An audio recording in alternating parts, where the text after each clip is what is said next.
Sayyidina wa maulana wa habibina wa syafi'ina Muhammad ibni Abdillah wa ala alihi wa ashabihi awliyaillah. Alhamdulillah, terlebih dahulu sama-sama kita mengucapkan syukur kepada Allah Subhanahu wa taala. Segala puji-pujian selayaknya hanya untuk Allah Subhanahu wa taala. Seterusnya selawat dan salam buat Nabi Muhammad sallallahu alaihi wasallam. Allahumma salli ala sayyidina Muhammad wa ala ali sayyidina Muhammad kama sallaita ala Ibrahim wa ala ali Ibrahim wa barik ala sayyidina Muhammad wa ala ali sayyidina Muhammad kama barakta ala Ibrahim wa ala ali Ibrahim fil alamin innaka Hamidum Majid. Subhanallah, alhamdulillah. Ada sebahagian daripada kita masa kita berselawat ikut turut selawat. Ada sebahagian daripada kita terdiam. Maksudnya mungkin tanpa sedar, tak sedar tu terdiam. Maksudnya mulut tak digerakkan, mudah-mudahan hati turut samalah berzikir. Masya Allah. Sebab Nabi ada bersabda, "Ghurima anfun man zukirtu indahu lam yusalli alayya." Sangatlah malang, sangatlah rugi. Kalau ghurima ni boleh dimaksudkan juga celakalah. Yang mana orang yang apabila disebut namaku ataupun berada di majlis yang menyebut tentang Rasulullah, mengajak bersalawat dan sebagainya, lalu dia tidak mengucapkan salawat, kita bimbang dan kita perlu risau. Sebab ia bukan satu petanda yang baik. Dalam keadaan di hadapan kita ataupun sesiapa yang mengingatkan kita tentang salawat dan kita masih tidak mampu untuk salawat ataupun apa-apa zikir, itu satu petanda yang tidak baik bagi diri kita dan kita perlu mengubahnya. Kita perlu merasai itu adalah satu kesusahan hati kita. Masya Allah. Alhamdulillah, terlebih dahulu saya ucap terima kasih kepada Al-Fadhil Ustaz. Saya kira Ustaz ni Imam Surau ni ataupun Nazir ataupun tak tahulah siapa kan Ustaz. Tapi saya nampak Ustaz ni pun penceramah juga ni kan. Masya Allah. Lepas tu saya ucap terima kasih kepada semualah pihak yang terlibat dalam menganjurkan kuliah Zuhur perdana. Letak perdana tu macam Masya Allah besar kan. Alhamdulillah tetamu yang hadir, Masya Allah, Allah memudahkan dan Allah memilih kita. Manakala tetamu yang kita tak nampak iaitu para malaikat Allah memenuhi setiap ruang. Dan bersyukurlah kita sedang berada bersama dengan para malaikat. Dan malaikat bersama dengan kita. Dan kita berada di tempat yang malaikat sangat suka, sehingga kan betapa sukacitanya para malaikat itu apabila hamba-hamba Allah manusia ini pergi menuju ke majlis Allah iaitu majlis ilmu. Mereka lalu berdoa, mendoakan kita tanpa henti sebab seronok sangat. Bahkan ikan di lautan, burung berterbangan dalam hadis Nabi sallallahu alaihi wasallam, mereka turut memuji-muji perihal manusia yang meninggalkan rumah mereka, kediaman mereka. Kalau tengah hari ni memang sedap tidur lah ni kan, letih, penat dan sebagainya. Tetapi mereka melawan semua rasa cinta pada dunia itu menuju kepada cinta kepada Allah, cinta kepada akhirat. InsyaAllah, Alhamdulillah. Saya ucap terima kasih juga kepada pihak yang buat live ni. Terkejut saya ni kali pertama sampai 4 live ni kan. Yang saya tahu daripada majlis ilmu, kemudian daripada saya sebut ni Ustaz majlis ilmu kan, geng Surau Putrajaya, Ustaz Khalifah untuk semua. Lepas tu ada daripada ni audio kuliah ni Ustaz pula personal ke surau ni. Surau ni, subhanallah, alhamdulillah. Mudah-mudahan di luar sana manfaatnya lebih banyak. Kadang-kadang boleh cecah 20,000, 30,000 orang yang di luar sana kalau live bersama dalam 500, 600, lepas tu ada orang tengok kemudian. Jadi mereka ini golongan yang bijak lah, yang mana mereka buat usaha buat live, tapi hasil usaha mereka lebih ramai yang melihat. Mereka dapat pahala jariah, mereka dapat pahala yang mengalir, pahala yang melebar, dengan usaha mereka merakam lalu berkongsi dengan lebih ramai orang. Subhanallah. Mudah-mudahan Allah membuka hati-hati ramai lagi untuk sama-sama memanfaatkan. InsyaAllah, alhamdulillah. Saya seperti mana diberitahu tadi memang daripada Pahang. Lepas tu singgah HKL nak ziarah, ada seorang sahabat yang di ICU tapi tak jumpa ward sampai sudah. Sebab kejap sana, kejap situ, kejap sini, tak jumpa. HKL tu besar juga kan, parkirnya pun agak jauh, tapi Allah tak izinkan lagi sebab masa pos untuk tadi sampai sana pun 12.30, tengok masa kat sini kena sampai 1.30 kan. Jadi daripada Pahang lepas tu pergi ke HKL, lepas tu teruslah ke sini. Musafir ni start daripada hari Jumaat hari tu lagi. Memang ada program, ada ceramah di sana. Jadi alhamdulillah, syukran kepada Ustaz sebab bersabar. Sebab hampir-hampir juga. Sebenarnya pagi tadi pun ada satu kuliah di Selangor, kita minta batal sebab keadaan saya rasa macam masa sangat suntuk. Tapi batal tu awal lagi lah, kita minta tunda. Jadi ada cerita juga, Ustaz tak cerita tu kan. Kesimpulannya, Allah telah merancana yang lebih baik, dan perancangan Allah, bila Allah test tu redha tu kan, Ustaz pun relax je jawab, akhirnya Allah mudahkan juga. Allah permudahkan juga untuk ada program pada petang ini. Alhamdulillah, terima kasih pada semua. Alhamdulillah, tajuk yang diberikan ni tajuk yang berat sebenarnya. Tajuk yang saya rasa ini tajuk kali pertama lah saya dapat tajuk ni. Jadi bila kali pertama ni kita duduk dengarlah ceramah-ceramah ustaz-ustaz lain, kita duduk bacalah lebih sikit. Subhanallah. Tajuknya adalah lemah iman, lemah iman. Lemah iman, punca dan cara merawat. Saya macam ubah sikit tu, lebih kurang lah tu ustaz. Lemah iman, punca dan rawatannya. Macam tu lah. Masya Allah. Lemah iman, punca dan rawatan. Tadi kan Ustaz buat pengumuman tu nak panggil ahli Koryah lah ni kan. Maksudnya saya tengok parking penuh tu kan, parking penuh. Kemudian keliling kita ni quarters lah, Putrajaya kan. Jadi Ustaz cuba panggil lah mana yang dengar, dan speaker ni memang kuat kat luar kan. Jadi mungkin ada yang berpendapat tak apa, tak pergi, boleh dengar dekat rumah. InsyaAllah mudah-mudahanlah ambil kesempatan untuk dengar. Yang kedua, ia tetap berbeza. Anda mendengar di rumah dengan hadir di sini, perbezaannya berbeza. Bukan sama. Sama dari sudut dapat manfaat mungkin. Sama dari sudut telinga dapat pahala mendengar ilmu. Tetapi tak dapat pahala hadir majlis ilmu.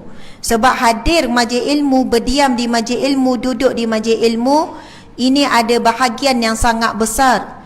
Lagi-lagi pula kita berkumpul di rumah Allah, di surau. Surau ni ada 5 waktu solat kan. Jadi dia memenuhi, soalannya umpama seperti masjid, tetapi tidak boleh dikatakan masjid sebab tidak ada solat Jumaat dan sebagainya.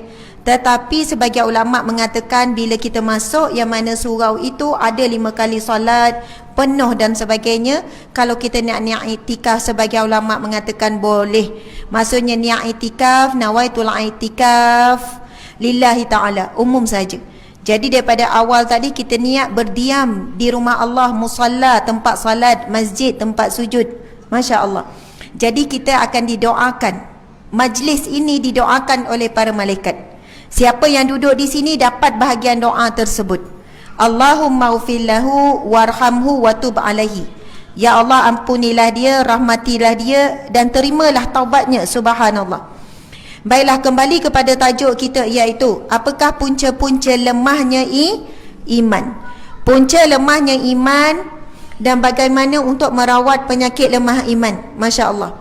Pertama, kita harus terima hakikat penyakit paling utama umat Islam hari ini adalah penyakit lemah iman.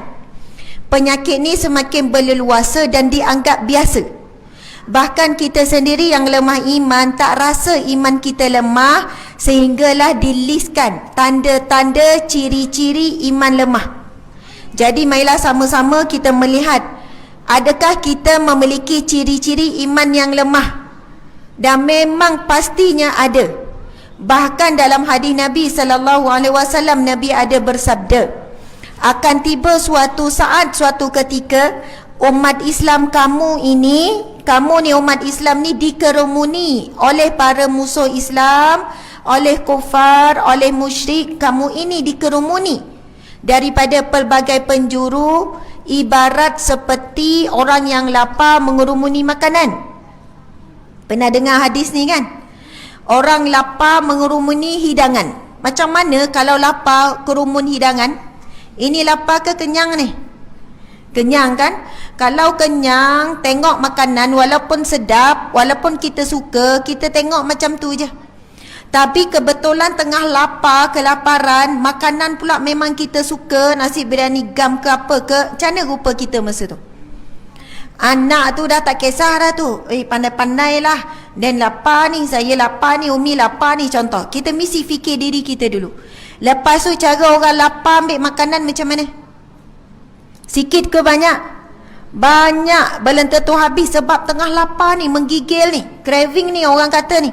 Ambil lauk banyak, ambil nasi banyak. Lepas tu semua kuih ambil penuh keliling. Air ada tiga air nak ambil. Rakus kita masa tu.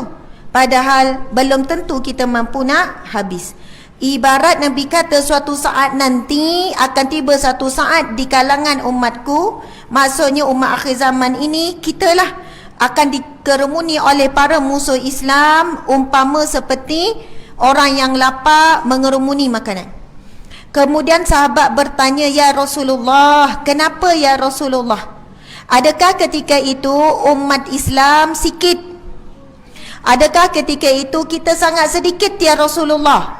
Biasa kalau fikir saya kerumun ni sebab sikit duduk kat tengah, orang kerumun kan? Benda sikit jadi kerumun. Kalau benda banyak orang tak kerumun. Rasul kata tidak. Bahkan ketika itu umat Islam begitu banyak, sangat ramai, berkali ganda ramainya daripada jumlah umat Islam ketika zaman Rasulullah sallallahu alaihi wasallam. Hari ini manusia ada berapa bilion? Lebih kurang dalam 6 ke 7 bilion manusia yang hidup atas muka bumi hari ini. Yang kenal Allah itu sebagai Tuhan, yang kenal sebagai Nabi Muhammad itu Rasul, lebih kurang 2 bilion lebih sahaja. Maksudnya lebih ramai yang musyrik lagi lah, lebih ramai yang kafir. Kalau kita tengok agama nombor 1 di dunia hari ini masih lagi Kristian nombor 1, Islam nombor 2. Tapi dijangkakan tahun 20, 30 begitulah, lebih kurang Islam akan jadi agama nombor 1, memperlihatkan bagaimana Islam hari ini dikatakan agama paling cepat berkembang di dunia. Agama lain semakin menunjukkan kepasifan. Macam tu. Maksudnya makin menyurut. Tetapi agama Islam sangat cepat berkembang. Melihatkan keadaan ini dijangkakan dalam 20-30 Islam mungkin agama nombor 1 di dunia. Tapi itu satu petanda semakin dekat dengan kiamat. Semakin dekat dengan kiamat. Jadi umat Islam lebih kurang dalam 2 bilion lebih. Banyak ni, sangat ramai. Masya Allah. Lalu sahabat bertanya, ya Rasulullah, kenapa ya Rasulullah? Lalu Rasul kata mereka dihinggapi, dan dalam perkataan itu para muhadisin menyebutkan perkataan yang Allah sebut, yang Nabi sebut. Mereka ditimpa, seolahnya confirm, seolahnya kalau umat akhir zaman semua ditimpa penyakit ni, seolahnya tak boleh elak, semua ada penyakit ni.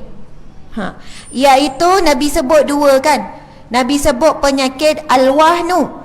Apakah itu penyakit wahan ya Rasulullah? Rasul menjawab, hubbud dunya wa karahiyatul maut. Mencintai dunia dan bencikan kematian. 2 penyakit ni. Kita ada tak penyakit ni, cintakan dunia? Memang ada. Memang tak boleh lari.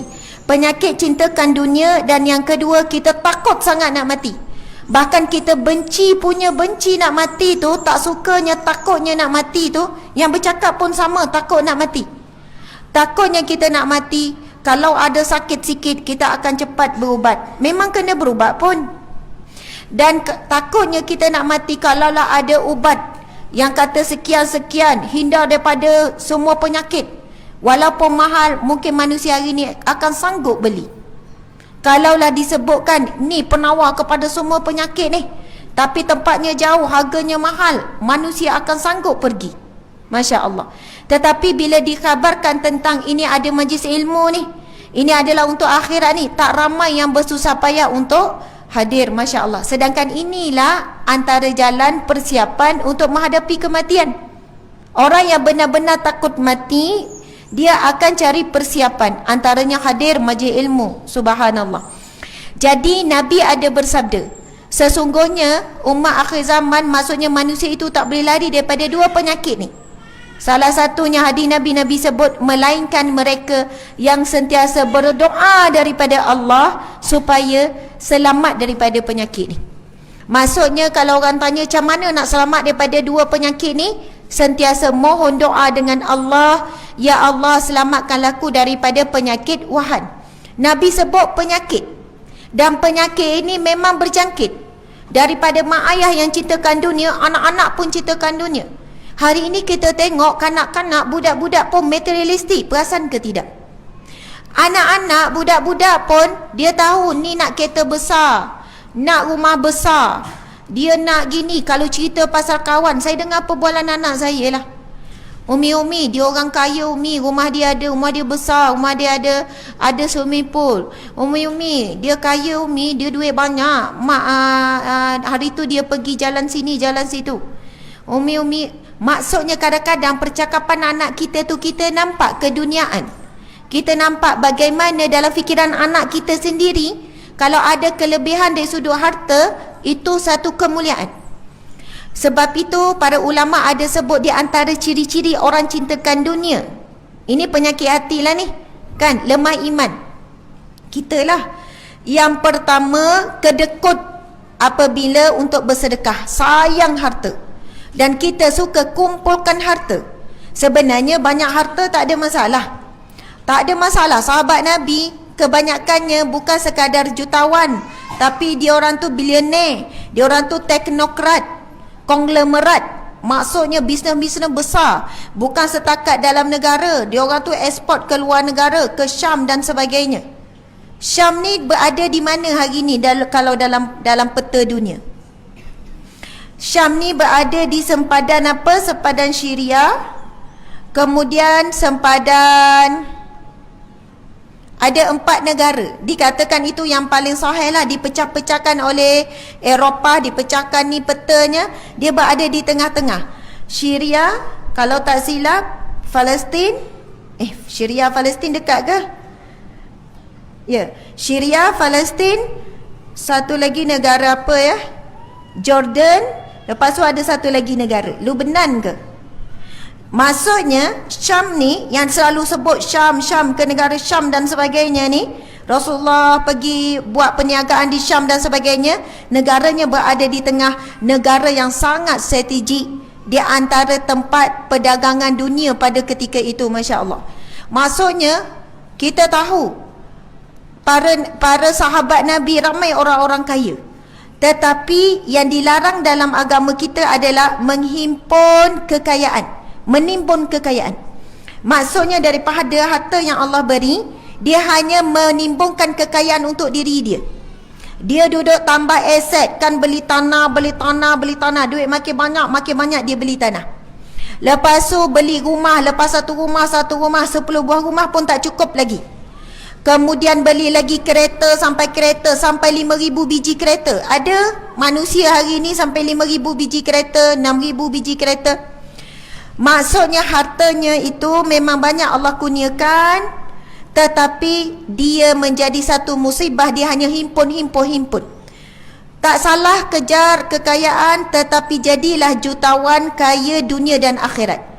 Lagi banyak harta yang dia dapat, lagi banyak dia infak, lagi banyak dia sedekah. Kalau kita ada penyakit rasa nak himpun aset sahaja, kita termasuk dalam golongan yang cintakan dunia. Na'udzubillah min zalik.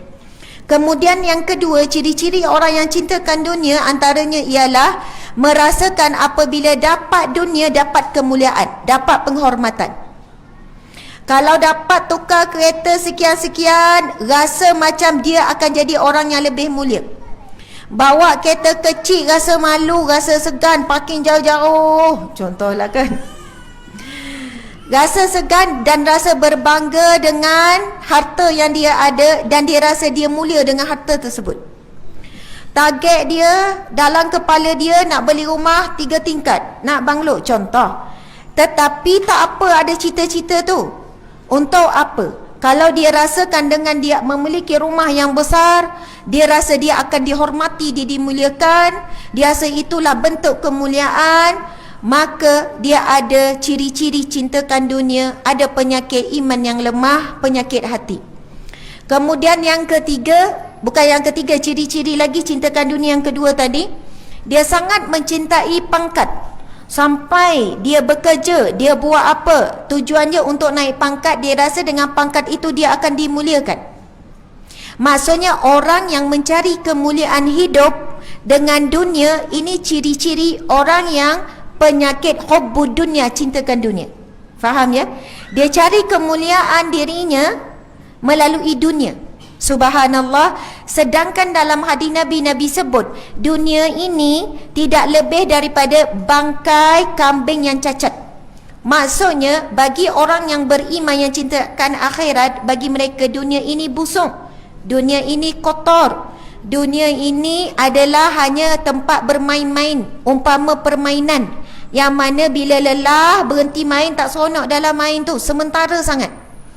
Kalau kita baca firman Allah Subhanahu wa taala, sesungguhnya dunia itu hanyalah tempat permainan, hanya untuk bermain-main. Ia adalah satu permainan yang menipu. Subhanallah. Baiklah, kalau kita tengok budak-budak bermain kan, sampai ketika dia orang boleh leka kalau main Beyblade tu kan. Siapa anak cucu dia main Beyblade? Anak saya pun main juga. Dia boleh main tu sejam tanpa henti. Ramai orang dia jadikan dunia tempat bermain sampai dia leka.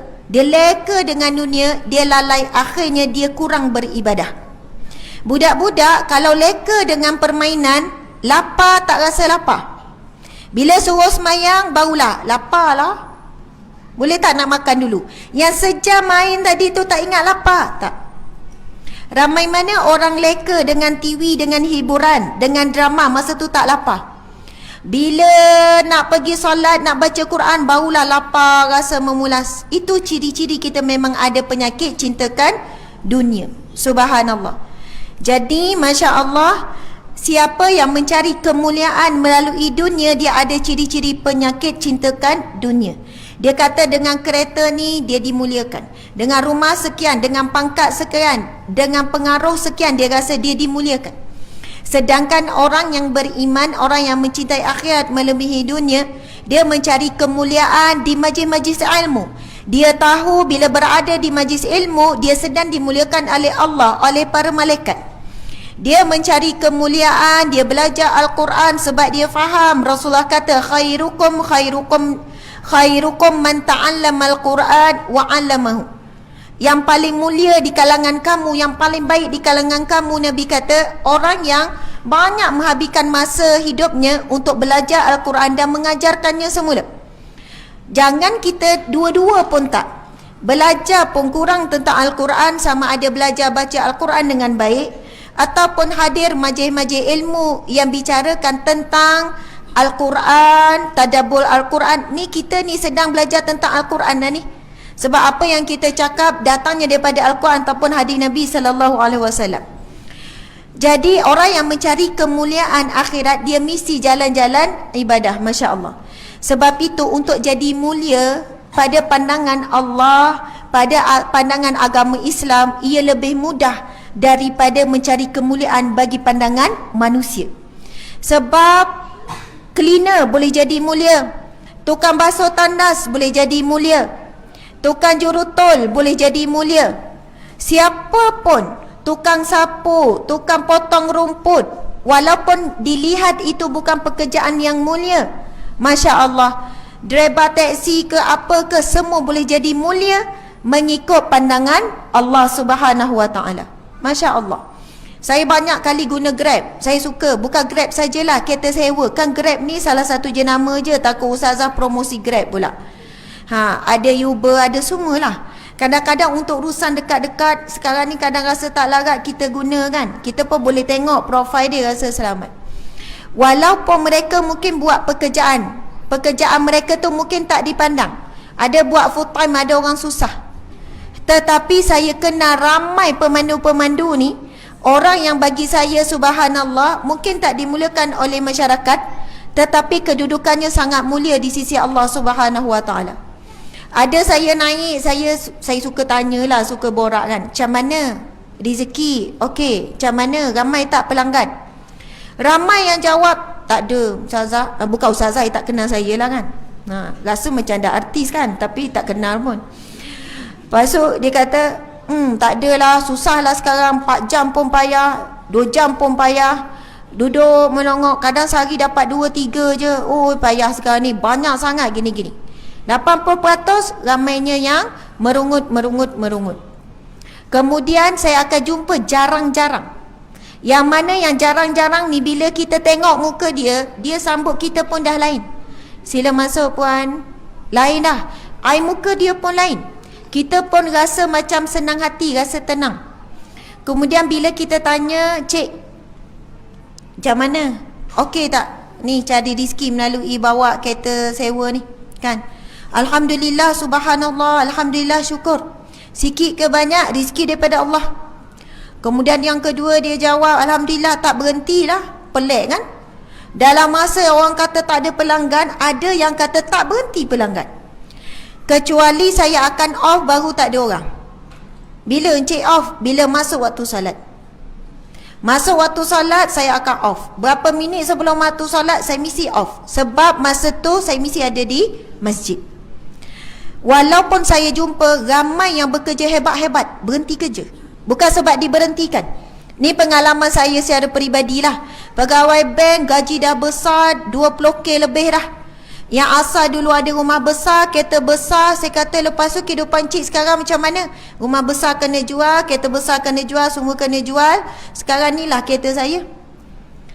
Encik tukar kehidupan macam tu, bagaimana cabaran? Paling mencabar nak adab orang rumah, dia kata.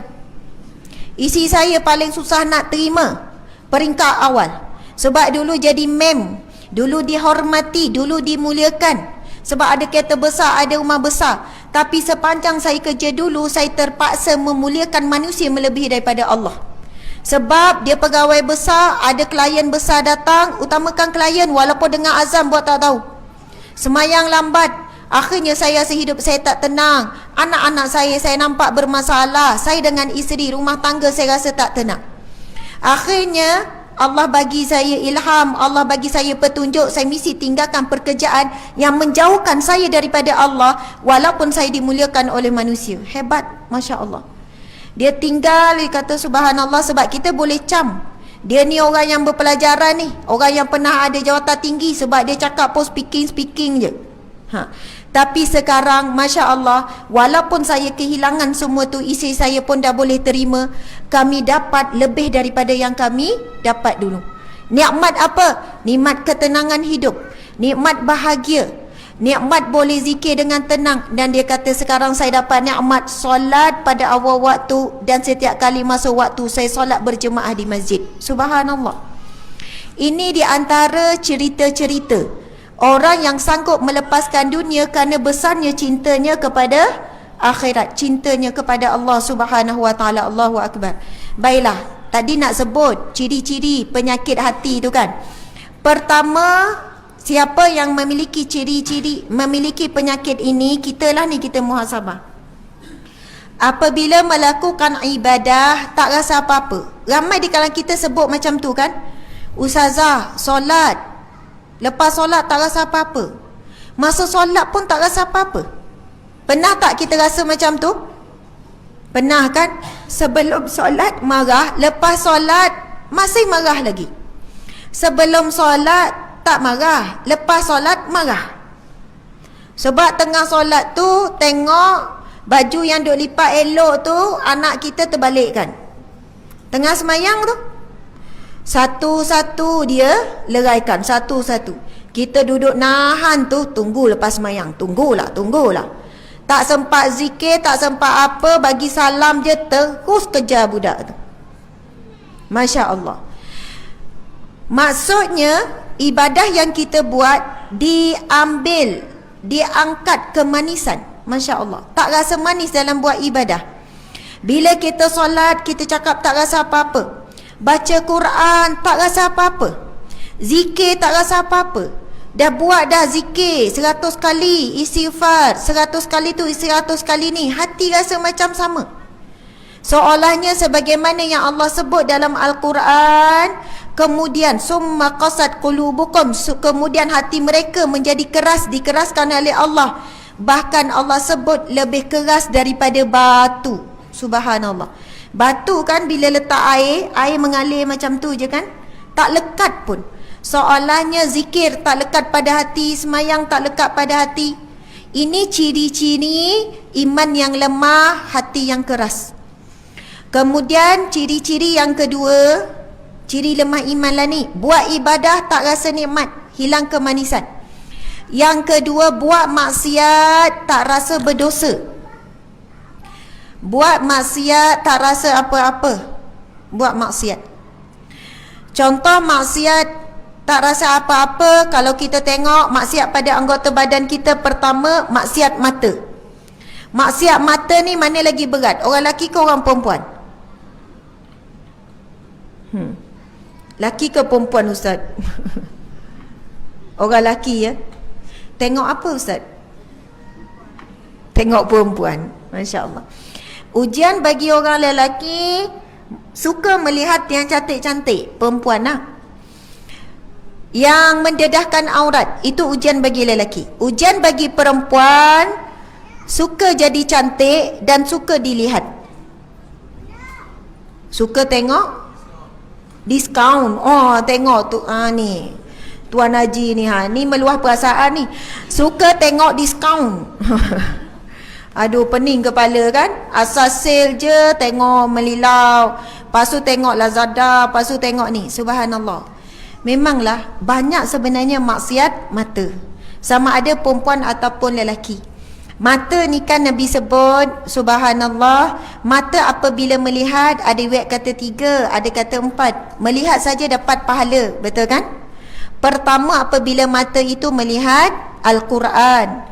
Sebab itu siapa yang malas sangat nak baca Al-Quran, rasa tak larat sangat baca Quran, pegang mushaf, tengok buka, tak baca, rasa tak larat, pun dapat pahala. Sebab itu ada orang tua, kalau orang tua kita, nenek kita ke, tak pandai baca Quran, buta huruf, kita ajar pun dia bertukar juga jim dengan ha tu. Dah sebulan sama, dia kata tak apalah, memang tak reti dah nak baca ni, tak payah ajar lah. Kita pun dah bertukar jadi rasaksa dah ngajar kan. Sebab memang sabar nak mengajar ni, lagi orang tua. Jadi kita kata tak apa nek, tak apa wan, tak apa. Kalau nek tak reti baca Quran, sampai sudah pun buka Al-Quran, belek. Itu akan jadi saksi. Mata kita melihat Al-Quran, terus dapat pahala, belum baca lagi. Yang kedua, apabila mata tu melihat Kaabah, Masya Allah, tengok Kaabah terus dapat pahala. Ada orang tanya, sama tak tengok Kaabah yang betul-betul ataupun tengok Kaabah gambar? Sama tak? Tak samalah, tak sama. Sebab untuk pergi tengok Kaabah yang betul-betul tu, subhanallah, pengorbanan harta, pengorbanan masa, pengorbanan tenaga, pengorbanan perasaan, bimbang tinggal anak-anak semua. Kita kata untunglah dia orang tu mampu. Sebelum dia orang mampu, dia orang pun tak mampu. Tapi mereka di kalangan yang berdoa, berusaha tanpa henti untuk pergi menjadi tetamu Allah Subhanahu Wa Taala. Sebab saya jumpa ramai orang yang susah, orang miskin, tapi dapat pergi ke Mekah bukan dengan harta mereka, bukan dengan duit mereka, walaupun 1 sen pun tak. Saya ada jumpa beberapa orang, antaranya kalau cerita saya lah, sebab kita bergaul dengan ramai orang kan. Antaranya ada seorang ni cleaner, tiap tahun pergi umrah. Saya kata, Kak, peliknya, saya tahu dia ibu tunggal, ada anak 4 orang. Suami tak bertanggungjawab, lepas berpisah suami pun lepas, tak pernah bagi nafkah apa semua. Dia ada motor je, motor buruk, tempat kerja jauh, tapi kerja sangat efisien, datang awal, balik lambat. Anak dia masuk sekolah menengah dengan beg besar, pergi hantar jauh, berpuluh-puluh kilometer, dalam 50 kilometer, naik motor, bawa beg besar, hantar asrama. Tiap tahun pergi umrah. Ustazah, akak pergi umrah lagi. Ustazah, akak pergi umrah lagi, InsyaAllah tahun depan pun akan pergi lagi. Macam tu kan. Tahun ni nak pergi, tahun depan akan pergi lagi. Saya kata macam mana Kak boleh pergi selalu banyaknya? Sempat akak simpan. Mana nak nyimpan Ustazah? Tanggung anak, gaji berapa je. Tapi tiap tahun ada je orang yang akan sumbang, akan bagi, tanggung akak pergi umrah. Yang tahun depan pun dah ada orang cop. Subhanallah, Allahu Akbar. Saya tanya rahsia akak ni kan, macam mana akak boleh terpilih? Masya Allah, apa rahsia? Dia kata setiap kali lepas solat, labbaik Allahumma labbaik, talbiyah. Setiap kali lepas solat fardu dia akan talbiyah.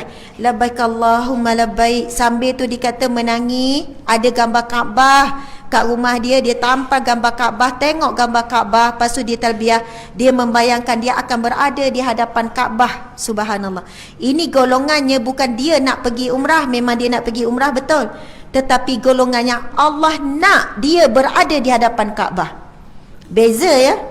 Beza orang yang kita nak berada depan Kaabah dengan Allah nak dia berada di depan Kaabah. Walaupun dia tak ada kudrat dengan harta dia, tetapi dia menjadi tetamu Allah hampir setiap tahun. Masya Allah. Allahu Akbar.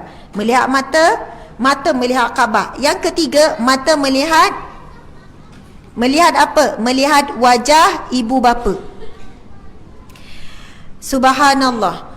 Kita kadang kena tempuh masa perjalanan wang ringgit sebab nak balik kampung. Takkan sia-sia. Tengok muka mak ayah. Tengok je. Mak pun pelik kenapa duduk tenung. Setengah jam dah duduk tengok mak ni kan. Zaman sekarang ramai orang mak duduk depan tak tengok muka mak. Tengok telefon. Mak tu tanya kerja macam mana? Okey mak. Okey. Nak makan apa tengah hari ni? Ikutlah mak. Mata tengok telefon, tak tengok muka mak ayah. Orang yang faham sebab apa disebut macam ni. Sebab apa tadi kata tu kan, isu mata tu macam mana tadi ya? Hilang kemanisan iman. Nak kait dengan lemah iman tadi tu. Lemah iman bila tengok maksiat tak rasa apa-apa. Antaranya maksiat mata. Sebab mata dengan telinga adalah pintu kepada hati. Hati ni ada dua pintu. Apa yang mata lihat, apa yang telinga dengar akan masuk pada hati. Masuk yang menguatkan iman, hati akan kuat, iman akan kuat.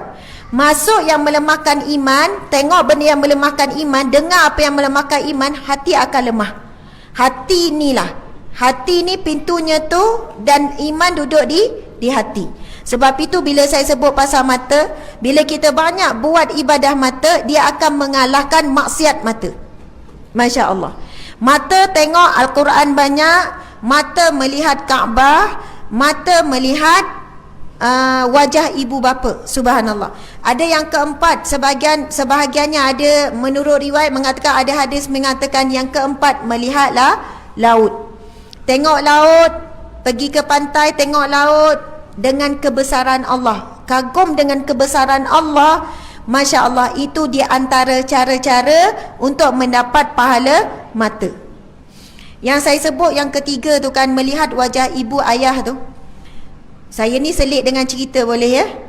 Ada seorang anak yang sangat baik, yang sangat hebat. Saya kenal peribadinya sangat baik. Dia seorang ustazah ngajar Al-Quran. Suami isteri ni memang kerjanya mengajar Al-Quran. Dia ngajar Al-Quran, anak-anak dia pun memang hafizah, ngajar Al-Quran. Saya pergi rumah dia, saya tengok anak dia sangat tertib, sangat baik. Sebab anak ni ibu bapa ngajar Quran, anak-anak pula cintakan Al-Quran. Anak dia, saya ingat saya darjah 5 ke darjah 6, budak zaman sekarang kan. Bila saya datang, kami datangkan bawa air, lepas tu bawa makanan. Mak ayah duduk sini kan. Kemudian saya tanya, pandainya buat air? Dia orang buat sendiri. Dia pun tunjuk yang darjah 5 jana. Dia orang ni masak lauk sendiri. Pandai masak. Lauk ayam ke, lauk apa ke. Omang air. Tu kalau bahasa Negeri lah. Nak cari budak sekarang belum masuk menengah, sekolah rendah dah pandai masak. Maksudnya pandainya dia tu, cekapnya dia dengan minyak, dengan nak goreng, nak apa. Dia kata kadang mereka berdua tinggal, boleh percaya ni, jaga adik-adik. Anak 6 orang. Saya tengok anaknya, Masya Allah, baik-baik, duduk elok, sopan, tenang. Keluarga mencintai Al-Quran. Masya Allah. Kemudian yang saya dengar satu hari saya dengar mak dia meninggal dunia. Mak dia duduk kat Kedah. Dia kata, Ustazah, mak kami ni, mak ayah ni, walaupun duduk kat Kedah, tapi mereka ni macam duduk belakang rumah kami je. Saya kata, apa maksud duduk belakang rumah? Kalau dengar mak sakit, kami terus balik. Kalau mak macam perlukan apa-apa, balik. Dalam 2 minggu sekali, kadang seminggu sekali. Saya kata, dahsyatnya. Nak dari Seremban ke Kedah jauh juga ya. Lebih kurang 8 jam saya rasa. Bukan mudah. Sebab ramai kita dengar orang yang duduk jauh ni balik berapa lama? 3 bulan sekali, 2 bulan sekali, betul tak? Saya kata, ya Allah, hebatnya.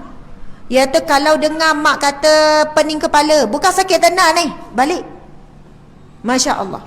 Lepas tu dia kata, anak-anak kami ni Ustazah, saya tanya sebab kita nak belajar ni. Anak-anak kami ni tak biasa pergi tempat berjalan-jalan macam orang lain. Saya tanya Cameron kan on the way kan, dia nak balik kan, tak pernah pergi Cameron. Saya pun tanya berapa tempat-tempat yang terdekat, tak pernah pergi. Tak puas hatinya kita ni kan. Kata tak pergi. Kenapa tak pergi? Dia kata tempat yang terbaik adalah rumah mak ayah kami. Dan mereka pula bila cuti sekolah je, kalau tanya nak pergi mana, nak balik rumah atuk, nak balik rumah nenek.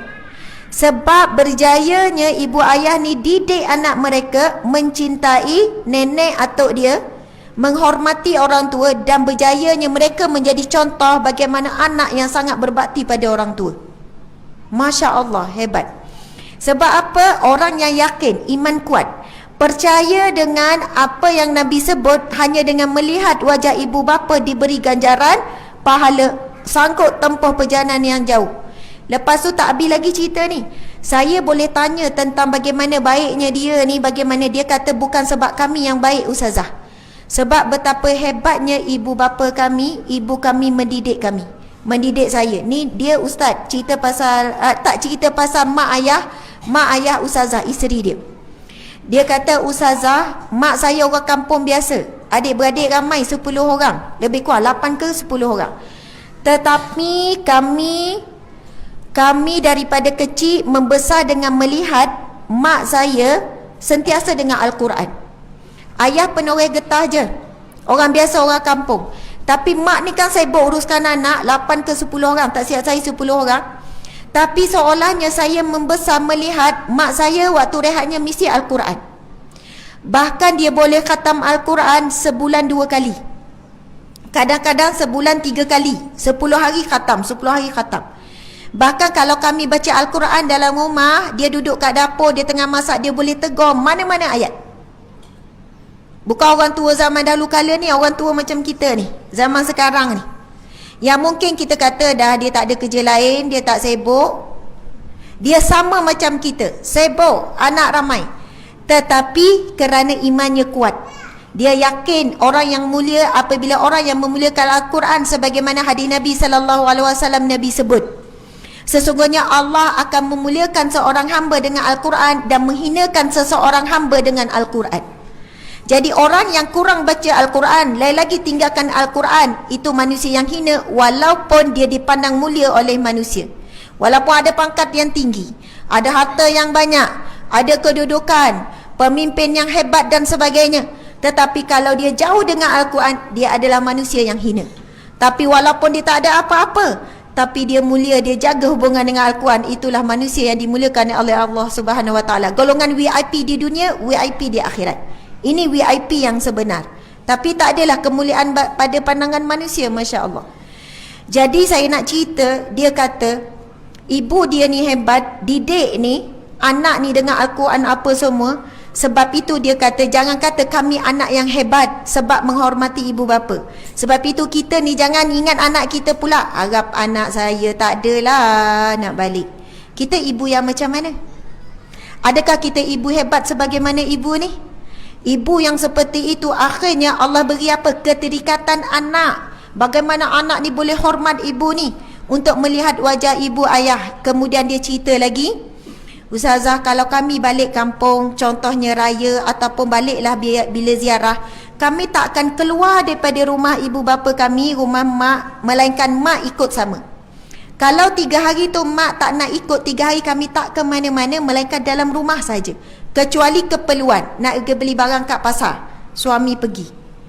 Bahkan kalau raya sekalipun dia kata, kalau mak rasa tak nak pergi, kami tak pergi. Kami tak akan keluar melainkan mak ikut sama.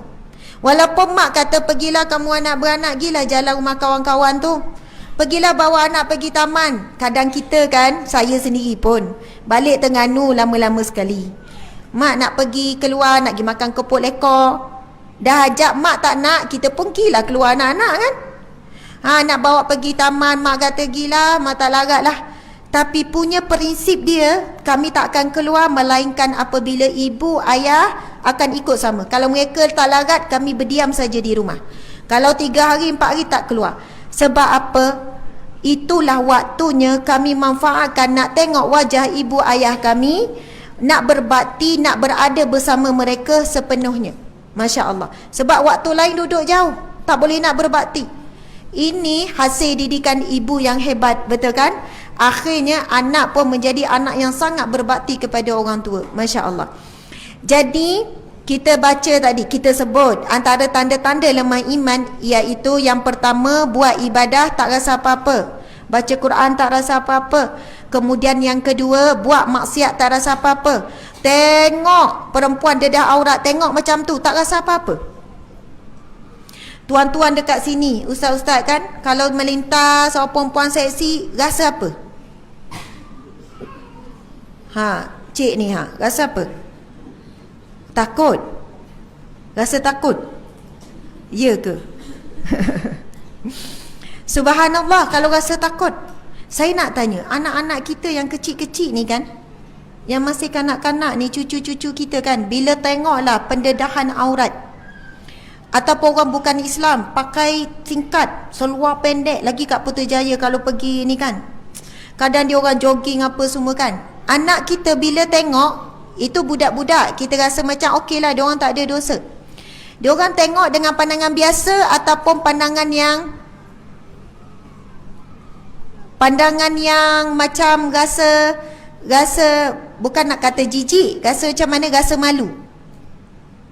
Ataupun dia orang tengok macam biasa, ataupun dia orang tengok, dia orang melarikan pandangan. Kita boleh tengok pada anak kita. Saya nak sebut tu, ia adalah cerminan diri kita sebagai ibu ayah. Saya bimbang kalau saya tengok anak saya, dia tengok selamba macam tak rasa apa-apa. Sebab apa? Anak-anak acuan kita. Sebab kita bimbang, takut kita bila tengok maksiat yang boleh menyebabkan mata kita melakukan dosa, kita pun tak mengalihkan pandangan. Kalau orang lelaki contoh ya, macam encik ni kuat iman ni insya-Allah, bila tengok je perempuan ada dedah aurat contoh, terus mengalihkan pandangan, terus rasa berdosa. Astaghfirullah, astaghfirullah, astaghfirullah. Isteri pun tanya, kenapa bang? Astaghfirullah, astaghfirullah. Orang perempuan tengok sale sebut apa? Masya Allah, bang murahnya bang, Allah Akbar murahnya. Murahnya, jualan murah kan. Subhanallah, antara ciri-ciri lemah iman bila tengok maksiat tak rasa apa-apa. Tadi saya dengar ceramah on the way datang, dia kata, Ustaz Abdul Basit dia cerita, ada orang Arab datang ke Malaysia, kawan dia. Bila datang ke Malaysia, orang Arab tu kata, dia kata, Masya Allah, tak habis-habis, astagfirullah, astagfirullah, tak habis-habis. Dia kata, saya sangat pelik dengan negara kamu ni, sangat pelik. Kenapa pelik? Kamu terkenal sebuah negara Islam, kamu terkenal antara negara umat Islam terbesar lah. Maksudnya umat Islam lah paling besar di negara ni. Tetapi maksiat berleluasa di mana-mana. Bahkan maksiat di kempen, maksiat besar-besaran iklan. Betul tak? Kalau kita tengok on the way, kita lalu highway, gambar-gambar tu, gambar perempuan ke gambar lelaki ke, iklan-iklan banyak menjerumuskan kepada maksiat. Betul tak? Iklan pelik-pelik ayat dia, gambar pelik-pelik nak jadi tarikan. Padahal nak iklan tu kadang alat-alat bertukang je, tapi yang pegang alat bertukang tu perempuan juga. Ada besar dengan baju ketat apa semua. Nak buat iklan apa pun, kereta kan, apa pun guna perempuan dan sebagainya. Dia kata, Masya Allah, ini benar-benar tanda-tanda dekatnya dengan kiamat Dan di antara hadis Nabi SAW, Nabi bersabda, sesungguhnya tidak akan ditimpakan keburukan, maksudnya tak akan berlaku lagi keburukan ataupun musibah daripada Allah, melainkan apabila maksiat secara terang-terangan dilakukan. Belum lagi buka TV ke, tengok berita, tengok iklan, semuanya, Masya Allah. Soalannya memberi kempen maksiat itu biasa, melihat maksiat itu biasa. Sebab itu saya kata tadi, kita bimbang ya kalau dalam rumah kita membenarkan situasi ni, yang mana kita boleh biar je anak kita yang kecil ni tengok cerita yang mendedahkan aurat, tengok adegan peluk-peluk di kalangan lelaki dan perempuan, itu biasa. Tengok drama Melayu kita macam mana. Padahal kita tahu ini bukan suami isteri, tapi salam cium tangan, cium dahi, pasu peluk. Ini bukan mak dengan anak ni, tapi kisah mak dengan anak. Boleh pula peluk-peluk, beria, keluar hingus, keluar air mata. Kita pun sama menangis, sedih. Sedangkan kita tahu mereka itu adalah ajnabi. Mereka haram untuk berpeluk, untuk bersentuh.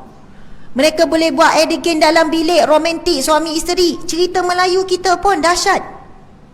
Anak kita tengok, kita pun ni kalau tengok cerita masalah lagi dahsyat. Kita hanya tutup macam ni, jangan tengok, jangan tengok. Maknya tengok.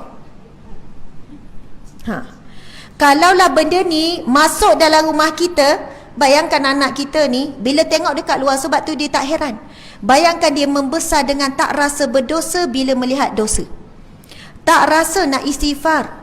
Sebab itu disebutkan gejala lemah iman hari ini adalah gejala yang berleluasa. Ia datang daripada rumah kita sendiri. Subhanallah. Sebab itu kadang orang tanya, habis tu Ustazah nak macam mana? Terpulang pada ibu bapa. Nak berkorban apa? Nak korban apa? Sanggup tak korban tak tengok drama? Sanggup tak berkorban tak tengok benda-benda ni, tutup TV? Sanggup tak? Tak tengok TV, ketinggalan zaman tak hari ni? Ni semua ada dalam ni. Nak tengok berita, nak cari berita, semua ada dalam ni. Betul tak?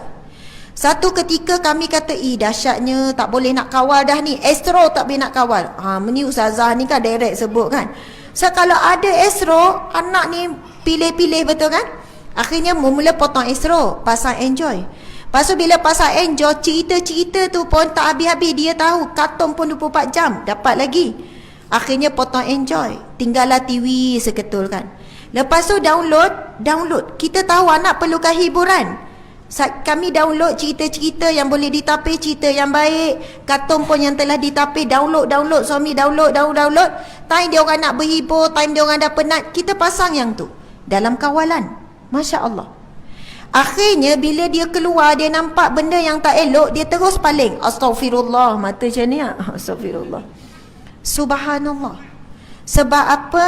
Kita bimbang kalau kita hari ni tak ada kesedaran, kita tak didik generasi kita supaya nak menguatkan iman jauh daripada maksiat. Kita tak tahu apa berlaku kepada zuriat keturunan kita.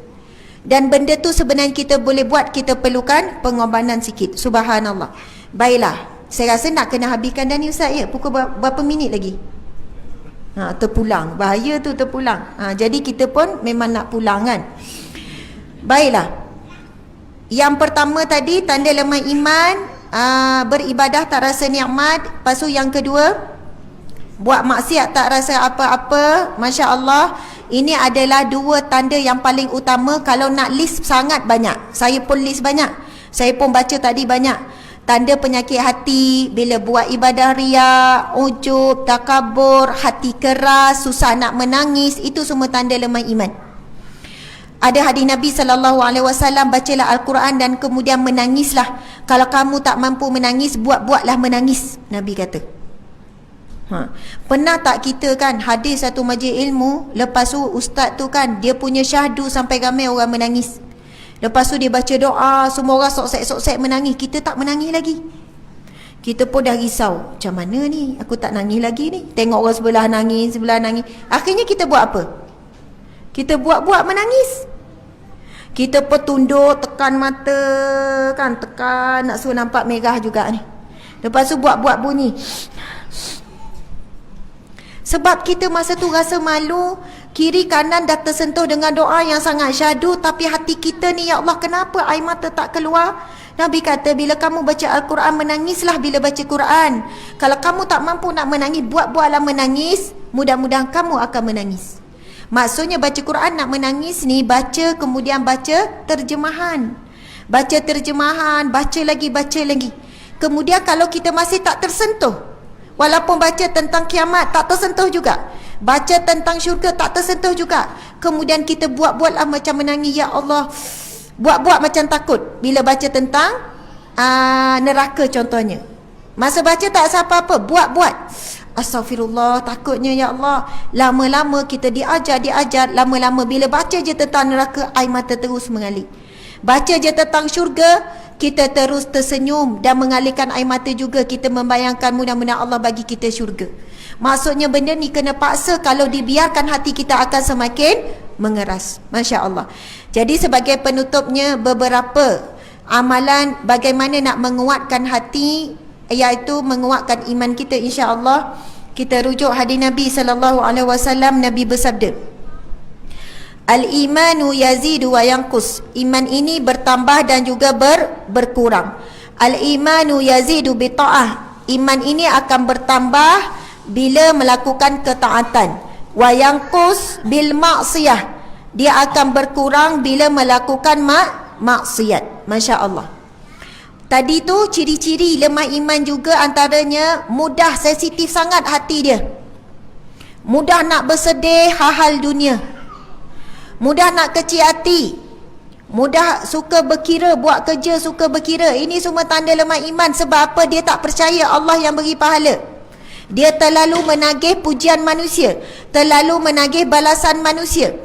Kita dah buat-buat kemar rumah, mengharap suami puji, suami tak puji, kecil hati sangat ni.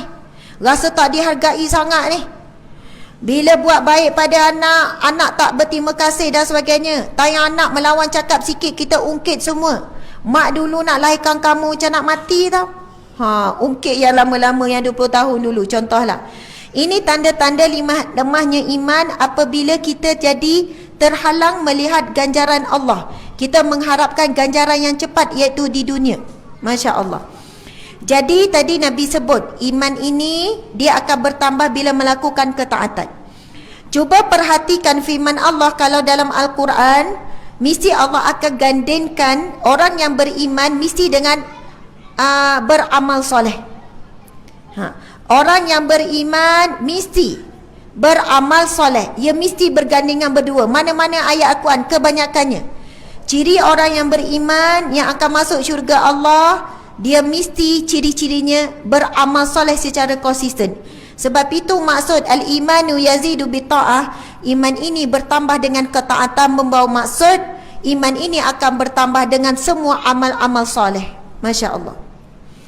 Jadi pada tengah hari ini saya nak berkongsi satu amalan yang diijazahkan oleh Al-Fadhil Tuan Guru Syekh Zainul Asri, yang dia kata dia pesan lakukan ala amalan ini 7 waktu pagi dan 7 amalan ini pada waktu malam. Satu set lah ni. Amalan untuk menguatkan iman. Bila iman kita kuat, kita akan jadi orang yang sabar sebelum marah. Orang yang redha sebelum diuji. Orang yang syukur sebelum diberi nikmat. Macam mana tu maksud dia? Orang yang sabar sebelum diuji. Orang yang tenang sebelum marah. Orang yang syukur sebelum diberi nikmat. Sebab ramai orang tanya begini, Ustazah, macam mana nak kawal marah? Maksudnya tengah marah, nak kawal marah macam mana? Memang tak boleh kawal. Tengah marah tu nak kawal marah. Kita pun kata istighfar, dia pun cubalah kan, tengah marah istighfar. Jadi lain, astaghfirullah. Sebab istighfar tengah marah. Kita kata isti'azah. Sebab isti'azah nak rejam syaitan yang membuat kita marah, syaitan keliling. Ada banyak kisah lah. Dan ulama kata apabila kamu marah, lalu kamu beri isti'azah, auzubillah minasyaitanirrajim, Allah akan hantar para malaikatnya untuk merejam syaitan ada bersama kita. Sebab kita mohon perlindungan daripada Allah, daripada syaitan yang direjam. Tapi tak ramai yang kuat. Masa tengah marah, kemudian isti'azah terus reda. Tak ramai. Ada orang kata, bukan orang kata, Rasulullah kata apabila kamu marah, redakan dengan air, yang ni berwuduk. Mampu tak kita tengah marah ni, tengah bebel ni, tiba-tiba pergi ambil wuduk? Mampu tak? Tak mampu, tak kuat. Ada satu kisah syekh, orang yang alim ni, dia tengah mengajar macam ni lah kan, dalam kuliah. Tiba-tiba dia berhenti, dia pun bangun, dia keluar, anak murid semua terkejut. Lepas tu dia datang balik, nampak ada kesan wuduk. Bila anak murid tanya, wahai syekh, kenapa, apa yang berlaku? Tadi ketika aku mengajar, aku ada rasa nak marah kepada salah seorang daripada kamu. Sebab ada anak murid yang tak ada adab dalam majlis ilmu. Aku rasa nak marah, aku sedar, aku tengok adik Nabi, dia terus bangkit ambil wuduk dan dia sambung balik mengajar. Maksudnya dia bukan lepaskan marah kepada anak murid tu. Boleh je nak lepas marah. Kenapa tak sopan apa ni? Tetapi dia tahu dia sedang diuji oleh Allah. Lalu dia terus beramal dengan apa yang diperintahkan oleh Rasulullah supaya pergi ambil wuduk. Jadi amalan-amalan soleh ini untuk kita jadi tenang sebelum diuji dengan marah. Bila ada sesuatu yang boleh menimbulkan marah, kita tak jadi marah sangat. Apabila kita ni diberi ujian, kita boleh sabar. Masa diberi ujian terus sabar. Tapi dengan syarat ada amalan soleh yang jadi rutin. Kemudian kita sentiasa bersyukur walaupun belum dapat nikmat. Sebab ramai orang bila dapat nikmat barulah Alhamdulillah, ya Allah, Alhamdulillah. Tapi kita ni ringan je sebut Alhamdulillah walaupun tak ada apa-apa pun yang kita dapat hari tu. Walaupun pada hari tu bahkan mungkin kita dalam tempoh ujian, tapi tetap boleh sebut Alhamdulillah. Masya Allah. Yang pertama, 7 amalan soleh untuk memperkuatkan iman ni. Baca 7 ini pagi sekali, malam sekali. Yang pertama, Al-Fatihah 7 kali. Saya tak sempat nak huraikan sebagaimana Syekh Zainul Asri, Tuan Guru Zainul Asri menghuraikan. Dia huraikan dengan setiap satu amalan soleh ni. InsyaAllah boleh carilah. Kalau cari Darul Ulum, lepas tu ada kita ada buat rakaman tu, di situ ada penjelasan setiap amal ni. Yang pertama, Al-Fatihah baca 7 kali. Kemudian ayat kursi 7 kali. Kemudian ayat kursi 7 kali. Qul huwallah 7 kali. Qul a'udzu birabbil falaq 7 kali. Qul a'udzu birabbin nas 7 kali. Al-Fatihah, ayat kursi 3 kul 7 kali. Kemudian astaghfirullah, istighfar 100 kali. La ilaha illallah 100 kali. Lepas tu yang ketiga selawat la ilaha illallah 100 kali. Kemudian selawat 100 kali. Zikir tu semua 100-100. Masya Allah. Yang pertama tadi Al-Fatihah 7 kali, ayat kursi 7 kali, 3 kul 7 kali. Kemudian istighfar 100 kali, la ilaha illallah 100 kali. Lepas tu selawat 100 kali. Selepas saya dapat ilmu ni, maksudnya ijazah, walaupun saya tak dapat secara langsung, tapi anak-anak Tahfiz Darul Ulum tu dapat. Tahfiz Darul Ulum ni ada 6 cawangan ya, di Negeri Sembilan sahaja. Negeri Sembilan saja. Ada 6 cawangan, Alhamdulillah. Ada sekolah rendah, ada sekolah menengah, ada tadika. Syekh Zainul turun sebulan sekali macam tu. Baba-baba daripada Thailand. Lepas tu ada juga kia-kia daripada Indonesia yang selalu secara rutin memang kita panggil ke Darul Ulum. Anak-anak tu memang dapat ijazah amal-amal daripada amalan-amalan sangat banyak. Subhanallah. Cubalah ibu-ibu, para muslimin muslimat sekalian, buat secara istiqamah. Kalau kita buat 3 hari, seminggu, kita dah nampak kesan yang sangat berbeza pada hidup kita. Ujian Allah tetap berlaku. Allah tak janjikan Allah tak nak uji kita. Itu kan janji Allah. Nabi pun tak tawarkan begitu. Nabi tak pernah tawarkan kepada kita selamat daripada ujian Allah. Bahkan Allah memang sebut dalam Al-Quran, dalam surah Al-Mulk ayat yang kedua. Betul kan? Allah sebut macam mana? Bismillahirrahmanirrahim. Tabarakallazi biyadihil mulk wa huwa ala kulli syai'in qadir. Allazi khalaqal mauta wal hayata liyabluwakum ayyukum ahsanu amala. Yang mana Allah kata, aku jadikan hidup kamu dan mati kamu adalah untuk ujian, untuk diuji. Cuma yang Nabi tinggalkan kepada kita adalah apa amalan-amalan untuk kita jadi kuat bila diuji. Subhanallah. Kita buat amal soleh ini. Contohnya tadi ayat kursi baca 7 kali kan. Bila turun ayat kursi ni, kalau siapa baca sabab nuzul, bila turun ayat kursi ni dalam surah Al-Baqarah kan, turun ayat kursi ni, syaitan lagi berkelimpangan. Syaitan sesama dia, iblis syaitan berkata-kata sesama dia, telah turun suatu ayat yang telah menggegarkan arasy Allah. Telah turun suatu ayat yang mana siapa yang membaca, syaitan ketakutan ni, siapa yang membacanya, maka dia selamat daripada gangguan aku. Soalan syaitan ni ketakutan, malanglah, rugilah, dah turun dah ayat tu. Ayat yang syaitan sangat takut, sangat gerun, sehingga kan bergegar arasy Allah, dan dalam itu kursi. Sebab itu dinamakan ayat kursi. Dalam ayat kursi itu juga disebutkan ada kalimah kursi. Tapi saya sangat sarankan ibu-ibu sekalian, sebelum kita buat amalan ni, pastikan 8 amalan ni kita faham semua maksud. Kesan dia berbeza sampai kita rasa kemanisan dalam zikrullah, manis bila kita baca. Cuba sama-sama, last insya-Allah ya. Cuba kita perhatikan maksud ayat kursi. Bismillahirrahmanirrahim. Allahu la ilaha illa huwal hayyul qayyum. Apa maksud dia? Allahu la ilaha. Allah la ilaha, tiada Tuhan yang disembah melainkan Allah. Huwal hayyul qayyum, dia yang maha hidup dan dia yang maha berdiri, tegak dengan sendiri. Qayyum, yang maha berdiri.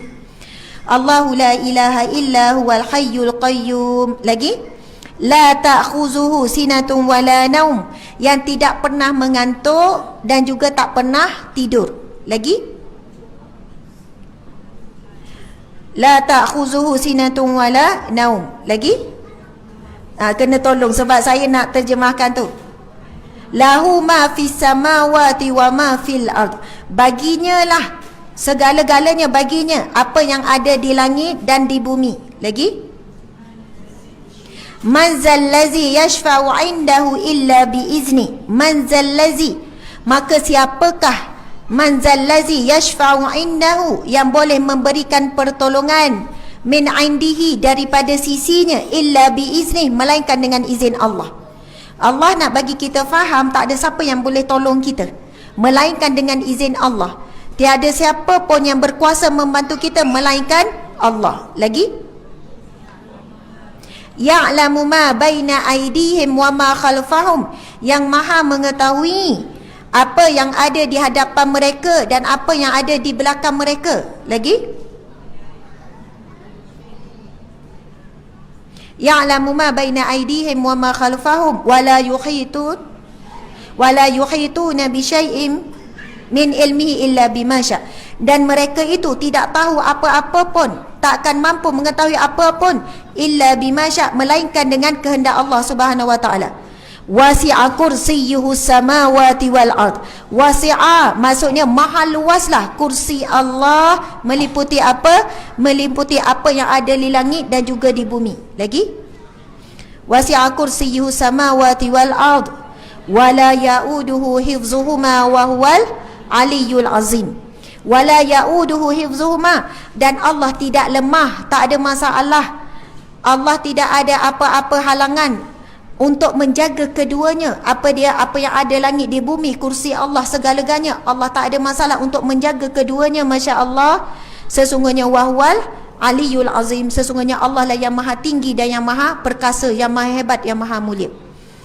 Cuba dulu baca ayat kursi tu, hafal satu-satu maksud. Masya Allah. Sampai satu ketika kita baca lancar dan lancar sekali dengan maksud. 7 kali tu sangat ringan untuk kita habiskan. Al-Fatihah dengan maksud, kemudian ayat kursi dengan maksud, kemudian kita baca 3 kul juga dengan maksud. Dan kita tahu hikmah besar baca 3 kul. Qul huwallah saja 3 kali umpama baca sebuah khatam Al-Quran pahalanya. Dan ulang-ulang baca Al-Ikhlas, lama-lama kita jadi orang yang ikhlas kepada Allah. Orang yang ikhlas adalah orang yang selamat daripada gangguan syaitan dan nafsu. Orang yang ikhlas akhirnya orang yang sentiasa iman dia duduk stabil. Orang yang ikhlas, dia tak akan mudah mulut dia merungut, mengeluh, nak membuat sesuatu yang keji, sebab Allah bagi dia hati yang ikhlas. Tapi kena ulang surah Al-Ikhlas sebanyaknya. Masya Allah. Kemudian 2 surah Al-Mu'awwizatain tadi tu. Qul a'udzu birabbil falaq, qul a'udzu birabbin nas. Masya Allah. 2 surah ini bila turun Nabi pun sebut, Nabi bersabda kepada sahabat, saya tak ingat sahabat mana, nama siapa, telah turun 2 surah yang mana tidak ada surah yang boleh menandingi 2 surah ini, 2 surah perlindungan. Nabi kata Al-Mu'awwizatain. Barang siapa yang beramal dengan 2 surah ini, dia dilindungi Allah daripada mara bahaya apa? Mara bahaya gangguan jin, syaitan dan juga manusia. Masya Allah. Jadi kita ni, kita iman kita lemah ni, bila kita beramal dengan tiga kul ni, subhanallah, pertama kita jadi orang yang ikhlas, kedua kita dilindungi oleh Allah Subhanahu wa taala. Masya Allah. Ibu-ibu sekalian, kita amalkan untuk diri kita. Buat dulu seminggu, 2 minggu istiqamah, kemudian kita ajar pada anak-anak. Bukan saya kata tak boleh ajar terus ya, sebab kita bimbang bila kita tak beramal dulu, ilmu itu payah anak kita nak dapat. Nak ajar terus pun boleh juga, tetapi lebih afdal kita buat dulu. Buat dulu istiqamah, lebih mudah dalam mengajak anak kita baca sama. Masya Allah. Mungkin untuk anak-anak kita kurangkan dulu. Anak-anak kita kurangkan dulu, baca sekali-sekali je. Al-Fatihah sekali, ayat kursi sekali, kemudian 3 kurs sekali. Kemudian mungkin zikir tu boleh buat 33 kali dulu sebelum 100. Masya Allah. Ini benteng yang kita kena bagi kepada anak-anak kita. Sebab apa? Mudah-mudahan mereka memiliki hati yang kuat, iman yang kuat. Datang apa pun ujian keimanan, maksiat, godaan-godaan, apa-apa ajakan kawan-kawan bisik nak ajak pergi sana, nak share itu, nak tunjuk benda yang tak elok, tetapi dia dah ada benteng yang kuat daripada istiqamah, zikir-zikir, amalan yang soleh. Subhanallah. InsyaAllah sebagai kesimpulannya ialah tadi penutup, lepas tu kesimpulan. Bila kita sebut zikir, Masya Allah, zikir ni mesti ada 2 sifat. Pertama, masa kita zikir, Al-Quran pun zikir, zikir pun zikirlah. Yang pertama, bila kita zikir, kita kena ingat Allah. Yang kedua, mesti dekat dengan Allah. Bila kita dapat 2 ni masa zikir, pertama masa zikir ingat Allah. Ketika kita bersama dengan Allah, tolong lupakan makhluk. Cari tempat yang tenang, keadaan yang tenang. Masa tak lama pun nak habiskan yang 8 amalan tu. Saya tengok lebih kurang dalam 20 minit selesai semua. Duduk dalam keadaan yang tenang, sebab zikir yang berkesan. Zikir ketika itu kita boleh ingat Allah. Yang kedua, kita boleh, saya sebut tadi apa, ingat Allah, kemudian boleh dekat dengan Allah Subhanahu wa taala. Masya Allah. Sebab itu orang tanya, Ustazah boleh tak zikir sambil bawa kereta? Boleh, tapi mungkin dia tak capai ingat Allah. Sebab sambil bawa kereta, mulut saja berzikir. Dan zikir yang paling agung solat lah. Sebab masa solat kita menempati 3 zikir. Pertama zikir lidah, kedua zikir hati, kemudian zikir perbuatan bil jawarih. Berdiri zikir, rokok zikir, sujud zikir. Jadi masa solat kita menghimpun 3 zikir yang paling besar. Zikir lidah, zikir hati, kita usaha untuk khusyuk. Kemudian al-jawarih, seluruh tubuh badan kita turut berzikir kepada Allah Subhanahu wa taala. Kita nak masak macam mana pun tak boleh berhenti solat. Tunggu solat habis dulu baru masak. Nak bercakap macam mana pun tak boleh. Sebab itu ada orang dia melamakan zikir ketika sujud contohnya. Dia baca Al-Quran yang panjang, baca Yasin masa solat contohnya. Sebab apa? Dia nak melamakan zikir ketiga-tiga ni dalam solat. Subhanallah, Allahu Akbar. Saya kira sekadar itulah perkongsian pada tengah hari ini. Masya Allah, mudah-mudahan bermanfaat. Kita dapat kenal beberapa perkara yang berkaitan dengan perkara-perkara yang melemahkan iman kita, tanda-tanda lemah iman, dan kita memiliki semua tanda-tanda tersebut. Dan insya Allah kita ada amalan yang istiqamah yang kita sentiasa buat setiap hari. Kalau kita tertinggal, kita rasa susah hati. Bila kita rasa tak buat, kita rasa ada benda tak kena. Itu ciri-ciri orang yang telah memiliki kemanisan iman, yang mana bila dia terlepas satu amalan yang menaikkan keimanan dia, dia rasa susah hati, rasa gelisah, sampai dia sanggup qada. Malam baru teringat, siang tak baca contoh 8 amalan tadi, malam dia qada. Itu ciri-ciri orang yang dah terkena, bukan terkena, orang-orang yang ada merasai kemanisan ataupun orang yang memiliki istiqamah dalam beramal soleh, insya-Allah. Saya mohon maaf salah dan silap, terima kasih. Saya pun macam agak kepenatan juga, nampak macam dah mengah kan. Saya minta doakanlah, insya-Allah. Dah tak lama dah nak melahirkan anak yang ketujuh ni. Mungkin bukan mungkin lah, due date-nya bulan depan lah. InsyaAllah doakanlah kesihatan dan juga keselamatan dan melahirkan. Mudah-mudahan dipanjangkan umur oleh Allah Subhanahu Wa Taala kita semua untuk terus mempelajari ilmu Allah Subhanahu Wa Taala. Di sini kita bertemu, insya-Allah di syurga Allah kita semua akan disatukan oleh Allah Subhanahu Wa Taala. Sekian, wabillahi taufiq wal hidayah. Assalamualaikum warahmatullahi wabarakatuh.